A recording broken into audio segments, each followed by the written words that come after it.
Welcome back to Heights Cast, the podcast of the Heights School. This is Rich Moss with you from the campus of the Heights in Potomac, Maryland. We are here to talk about the education and the formation of young men fully alive in the liberal arts tradition. Thank you so much for listening, and thank you for continuing to share us, our mission, and our vision of education with your friends. We continue to be tremendously grateful after these 10 years of podcasting here at the Heights. Thank you all for being along with us for the ride. Today, I am delighted to welcome back to the podcast Mr. Kyle Blackmer. Welcome back, Kyle. Thanks for having me, Rich. And Kyle, you are assistant coach of the illustrious Heights varsity soccer team. And in addition, you teach in the middle school, where I think you do a lot of communication with parents, probably. Yes, indeed. Yeah, those are they're important years. So. Yeah. Oh my gosh, absolutely. And yeah, we parents count on that communication in a really beautiful way. So today we are going to talk some about that parent-teacher dynamic, that relationship, and this conversation I guess stems from an article that I think I sent to you a few months ago, and I can't find the article. But in general, the takeaway from the article was that, not in any one place specifically, but just in general and across the board, there's been a serious decline in the nature of parent-teacher relationships in the United States. And the statistics were depressing and all the rest of it. But ultimately, the takeaway was that parents and teachers are having a hard time relating. And in particular, I think this article is focused on the teacher experience, where if you send home anything less than an A-, there's immediate pushback and outright hostility. Yeah. I've heard reports from at least one teacher in a different school where if you wanted to send a B, you'd better be ready almost to lawyer up to kind of like protect yourself for what's coming your way. I'm guessing that you weren't terribly surprised by this, just being kind of in touch with broad trends in education. Your own background, maybe you can tell us a little bit more about where you taught before you came to the Heights and just your own experience teaching. But then getting to this topic, did this article surprise you? And if so, why? If not, why? Yeah. I guess unfortunately, I wasn't too surprised. From talking with other friends, other teachers, working with other teachers at conferences around here and work that we do with the forum and engaging with other schools, but definitely saddened by what I read in that article, both for parents and the teachers, but ultimately for the students, yes, who are being disserved when these two sides of the equation aren't coming together. But yeah, I mean, I grew up. I went to public school in New York State, in central New York. Had great teachers. The relationships there between parents and teachers were, it seemed to me from a third party, they seemed pretty good. I don't remember my parents ever, grubbing for grades for us or getting hostile with our teachers. In fact, they usually trusted our teachers over us, which is, you can read into that what you want to, but yeah. And then coming from that and moving into student teaching in Queens, New York, and then going back up to my alma mater and being there substitute teaching and long-term subbing and coming back down here, it has given me some breadth of experience, and certainly seen what I think is a change, what I think is a shift in terms of these relationships between teachers and parents. Mm-hmm. Yeah. I love the breadth of your experience, and just you're a great friend to many, and so hearing the experiences of friends and people in other areas, I'm sure is helpful. But where have we gone awry? Because it seems like even it's almost like there's so many trends right now that seem to be kind of like accelerating, perhaps brought on by the internet and whatever it is that's doing to us. But what is kind of the root cause of these souring relations, you think, between parents and teachers? Is there a root cause? There's probably a few, but what do you see? Yeah, I mean, I don't know. I think a lot of people will point to, fairly recent phenomena like, okay, COVID, we sent all the kids home, and in some cases didn't bring them back to school for, in some parts of the world, it was like 2 years where kids were out of school. And other people will point to trends in broader education, like, the infiltration of whatever, Marxism, critical theory, like whatever it might be. While, like you said, those might accelerate issues between parents and teachers and accelerate a kind of mistrust, I do think it's a lot deeper. I think it's older than that. I think that at some point, and probably not all at once, certainly, but parents and teachers have kind of misunderstood their roles.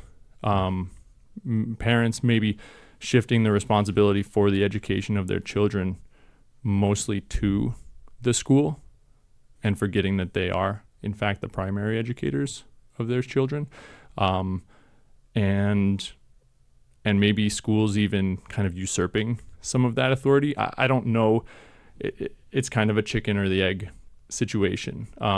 But I think that the lack of that understanding that parents are the primary educators of their children and what that means has done a lot to malform this relationship and kind of shift things away from where they ought to be. And maybe like the reawakening of that understanding that parents need to be the primary educators has caused some of this discontent where they're now saying, being more intentional about how they educate, how they form their children. And they're realizing like, oh, the pendulum has swung really far away from that. But I think, like I said, I don't know, but my sense is that may be at the heart of a lot of this, just parents and teachers not really knowing what their true role is or ought to be. Yeah. I think that's right. And who knows where it started, as you pointed out. I think it's a good comment on parents kind of outsourcing the primary education to schools. I think it's also a good comment, schools usurping that, and maybe that has roots in, who knows, late 1800s, early 1900s kind of theories of education, where it's like we're going to remake man and the image that we want so we can build up this perfect kind of technocratic society. Yeah. Maybe that's a part of it. I wonder also then if parents are kind of inclined in some places to drop their child off and have the school do the work, all the work that's done. But then if parents and teachers are not in agreement on what the end is of the education that's being offered, right? So to educate means, well, Tom Cox kind of pushed back on this a little bit with a great article, but the idea I think is still sound. The idea that as educators we're leading our children from one place to another, and we're leading while walking backwards, as Joe Bizik likes to say, which I love that line. Yeah. And where are we leading? And right. Like where are we going? And if parents, if the idea is, as a parent, I think we're both parents, we've both experienced this sentiment sometimes, like if what you want is for your child to be quote unquote successful, and if you define success in terms of, college admission or whatever else, job, career readiness, and if you don't have a relationship with a teacher, if the school's job is to make that happen, I mean, you're kind of setting yourself up for a difficult thing, especially if the end is this success very poorly defined. So I think maybe it's just different ideas of success, different ideas of what the role is of the home, the parent. I was reading something this morning, and the idea was that if you're going to be courageous, or if you're going to exercise fortitude, the way to do that is to cling aggressively to the good, not just simply kind of like reject the bad. But so as all this is going on, what is the good that we're clinging to? I mean, how is here at the Heights, like how, or just more generally? I mean, you've taught in many places. We've got folks listening to teach all over the place. How, in general, how should teachers view parents? Well, we have to have that understanding that they are the primary educators. I don't want to keep, coming back to that and sounding like a broken record, but we have to have that role in mind. I think that we have to approach our relationship with them and our understanding of who we are as teachers in a spirit of service, because we are in fact serving them. That's kind of why our profession exists. But we need to see them as the expert in their own child. We may know our content area, inside and out, and we may have decades of experience in working with a particular age group, even here it's like I've been here 10 years and I've been working with 7th grade boys, in the classroom, almost exclusively 7th grade boys for 10 years. So I know 7th grade boys really well, but that doesn't mean that I know the heart and the soul of each individual 7th grade boy. I should try to glean that information, but I should do that by communicating with the parents who, they might not be the experts on 13-year-old boys, but they will be the experts on their 13-year-old boy. So I think if we approach it that way in this humble spirit of service, but also from the idea that they can help me get to know him better and understand what he needs as an individual. Yeah. I think that's probably a healthy and helpful way for us to approach it. Yeah, I love that. And especially, insofar as the education that we're trying to offer is a personal education, and just knowing the persons that are informing this little person in your classroom can just help you so much more as well, right? I guess it's a subtle nuance, but the idea that the parents know their child better than anybody. There's an expertise there in the boy that we will never have, which is really beautiful. But also knowing the parents itself can help you better understand the boy. You know, absolutely. Like I think for my own son's teachers, no doubt, for his teachers, just knowing me and the many weaknesses, the strength or two, like that's going to help you better deal with my own children, and so I think you can only be improved by that, and then flipping the table or flipping sides to the other side of the table, butchering many metaphors there. How do we how should parents in their turn view teachers?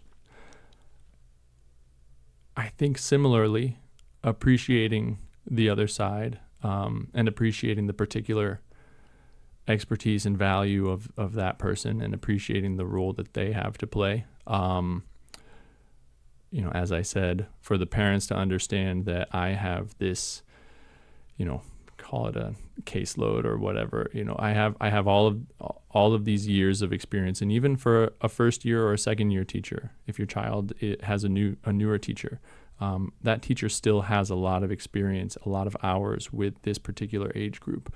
And so they know the general tendencies of the, insert age here.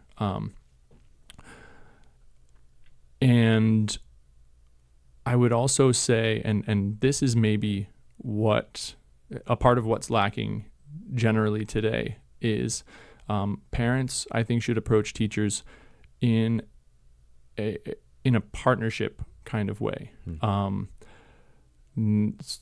There is this tendency, especially when we enter into this, a school environment, or we start to think about it transactionally, Unfortunately, modern man thinks that way in many of his relationships. But if all you're doing is dropping your kid off, picking them up, and expecting some kind of output in terms of a grade or an advancement to the next whatever, that kind of relationship doesn't foster any kind of partnership where you're working together toward that end. You're talking about like, what is that end? What is that goal that we have for the individual student and for our students as a group? And I think that's an area where we can kind of begin the partnership. A school like the Heights, which was founded decades ago by parents, is a place where the parents do in fact have a say in the mission of the school. The mission of the school was created by parents, and then they partner with those educators to help them, form curricula and kind of start to fine tune. Okay, how do we achieve that end? How do we get from the 8-year-old boy to the 18-year-old man, and the kind of man that we want?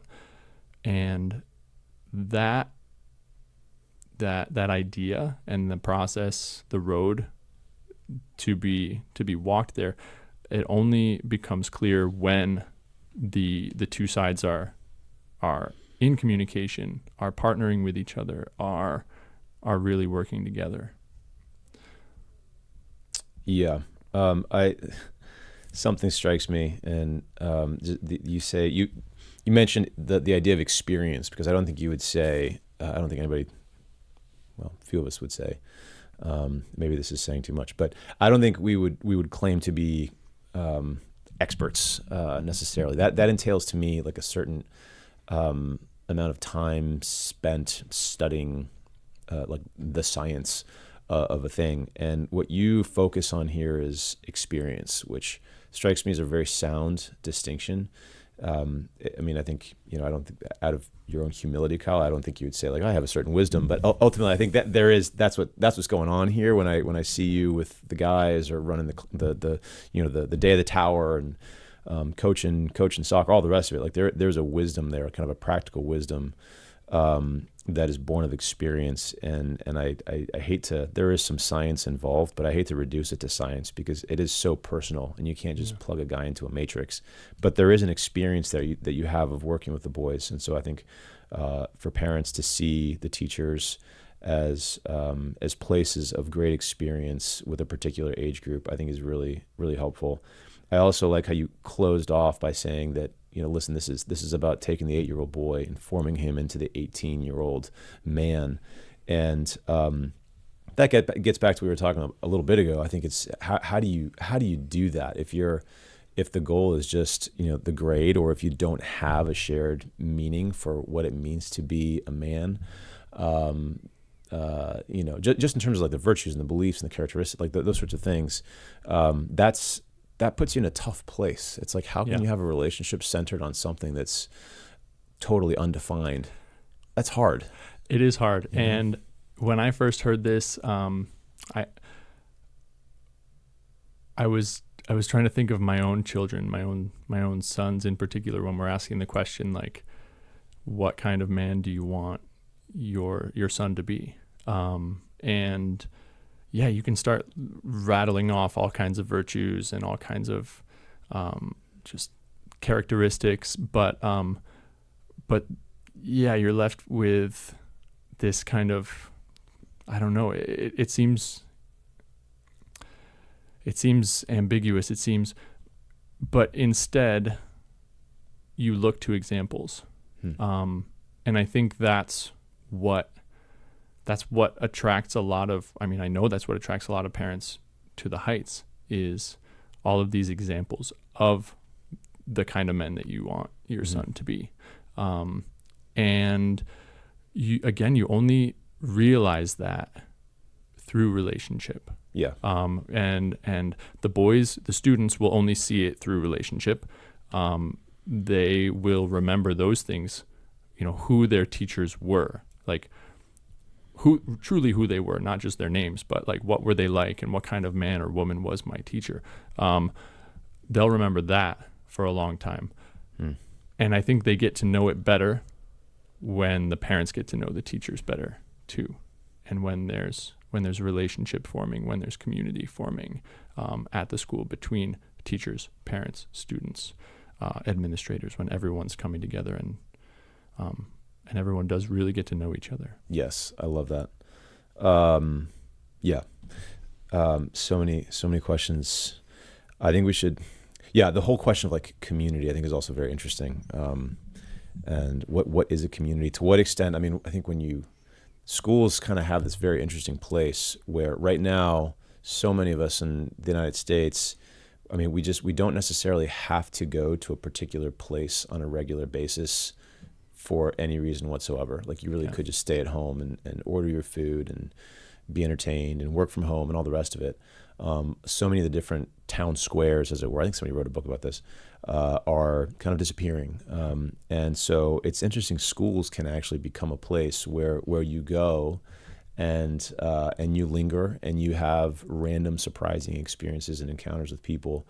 So what a gift when this kind of like place where you routinely go to have your child educated becomes not just that, but actually a place of community. Because and the other question is, man, do we do our kids a disservice sometimes if we just make them the focus of the exclusive focus of the community without allowing our relationships between parents and teachers kind of like bloom into a shared beholding of something bigger than our kids? It's a lot of pressure for our boys to be like, hey, you're the focal point, you know, now and always, instead of like, hey, Mr. Blackmer and I, we are looking at this other thing together. We're beholding this other thing. We want to live this other type of life. And hey, we'd love for you, young men, to join us in this vision. It seems like that's kind of the step from JV to varsity community. Yeah, and it's not something that just happens. It's not like, you put the right formula of different types of people and numbers of people together and it just clicks.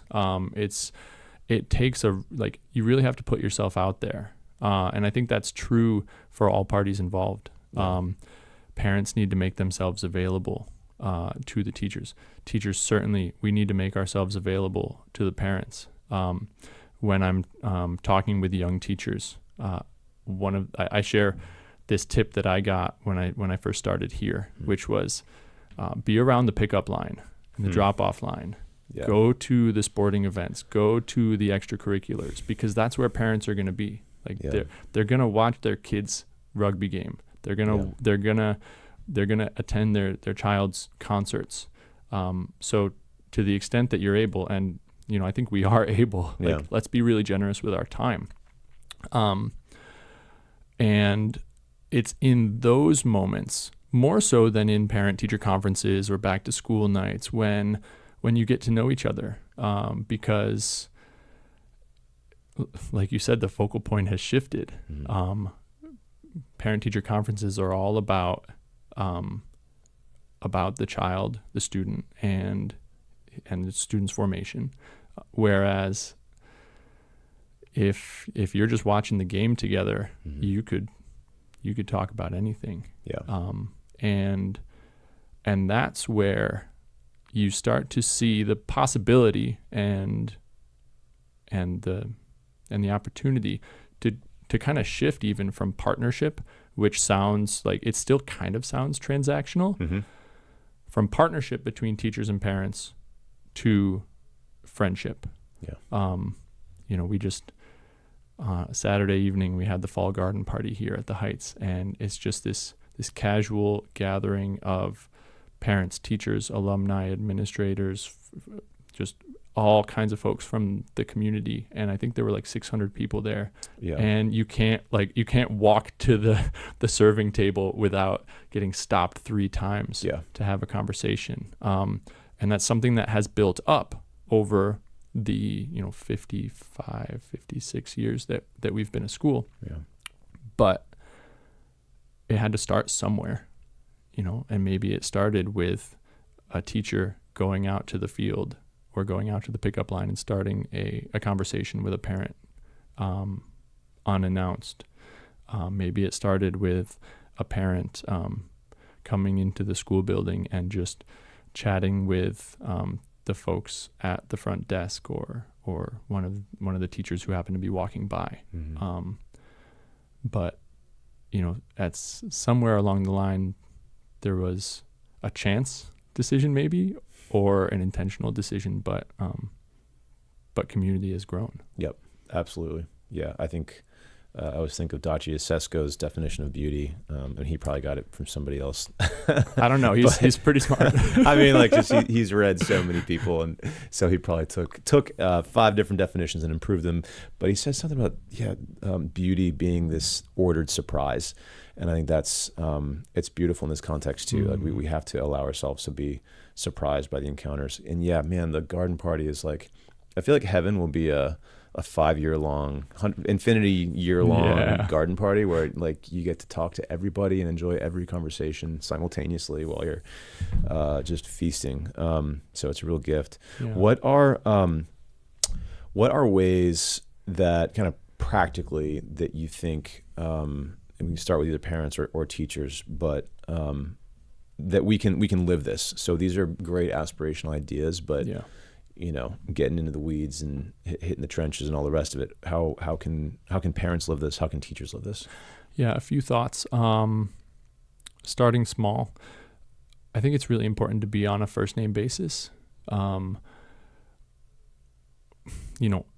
Professionalism, certainly important, but if professionalism becomes a barrier to relationship, then we need to, maybe push that barrier a little bit further. So I think it's, we need to really insist on being on a first name basis, teachers and parents. Yeah. I think that we need to be very intentional about the way that we're communicating with each other, whether it's teachers communicating to parents or the other way around. And we really need to understand that in-person conversations are infinitely better than the long email. Mm-hmm.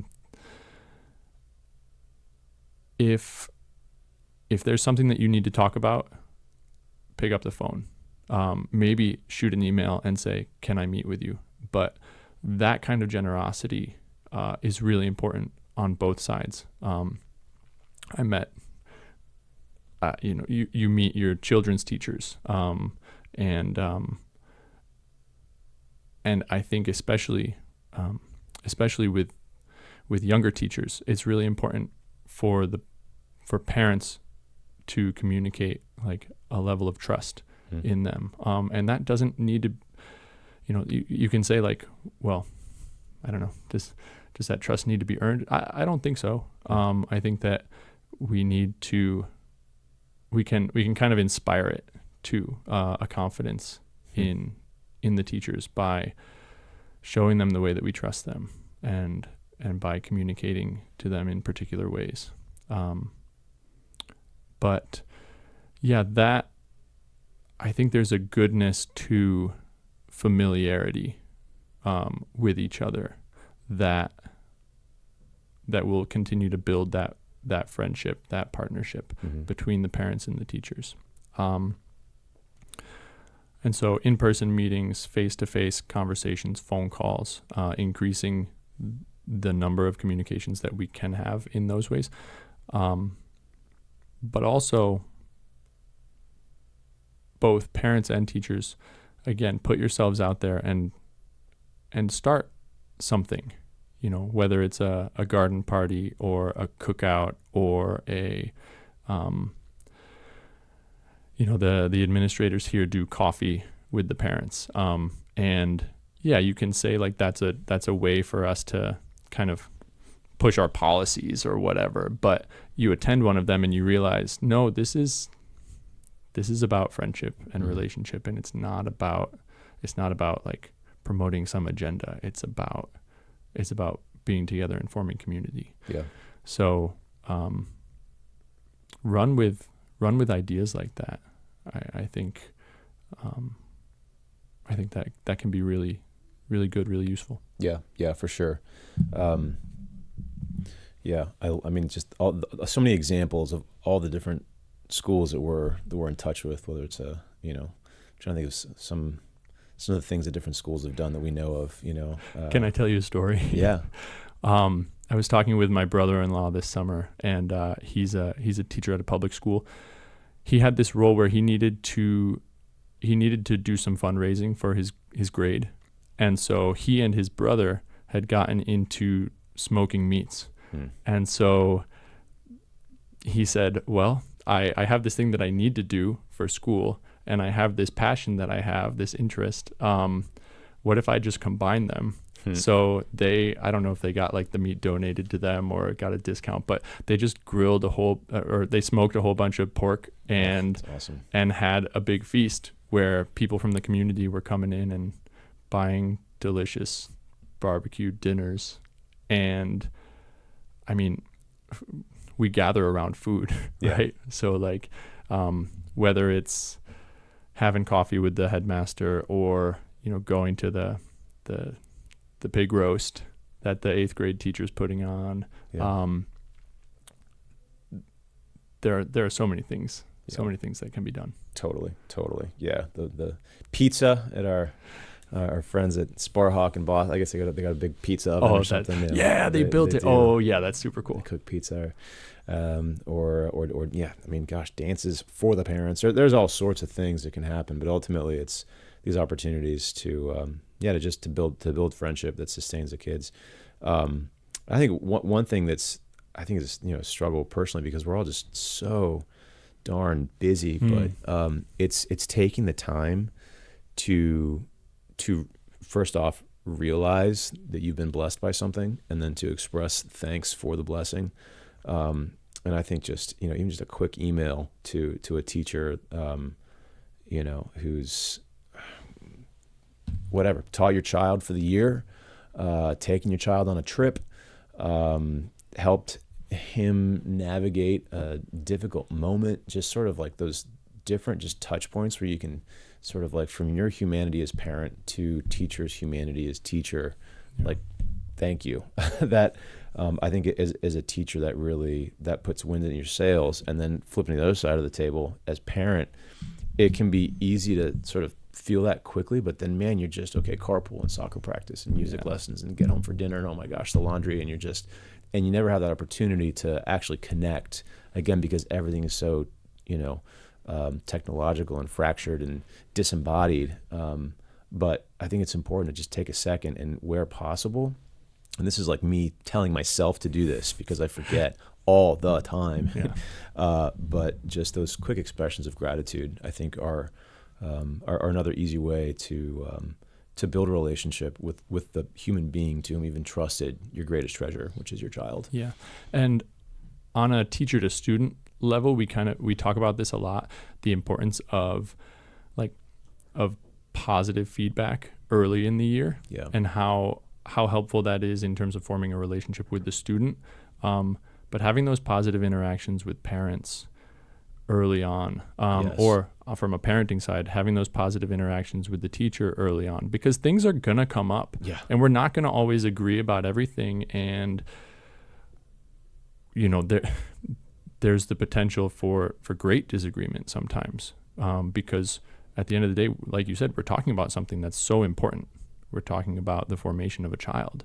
And so two people who are very passionate about that happening coming together, and if they're at odds with each other, then but having those positive interactions early on, September, October are really important times for that as teachers and as parents, and they go a long way in terms of